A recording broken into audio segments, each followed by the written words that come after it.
انجام بدی. پارکت نکن، نگهداری سخته، آلودگی داره، به جای اون سرامیک بزن، هم تمیزتر هم اتاق بزرگتر نشون میده.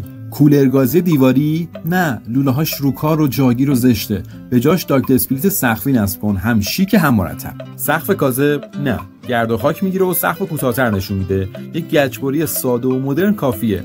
کمد سفارشی پرهزینه و جاگیره، به جاش قفس‌های استیل بزن، هم ارزون‌تره هم جادارتر. یه دیوار پر از جزئیات پول هدر دادنه. یه رنگ ساده هم شیک هم اقتصادی.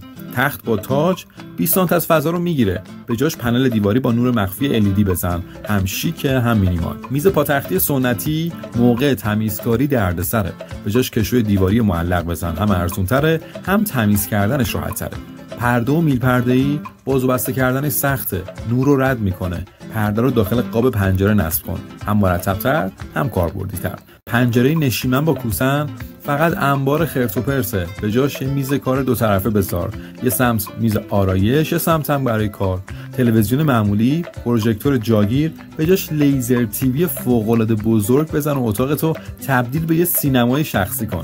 اگه دنبال ایده های ترند و کاربردی میگردی، حتما پیجمون رو دنبال کن.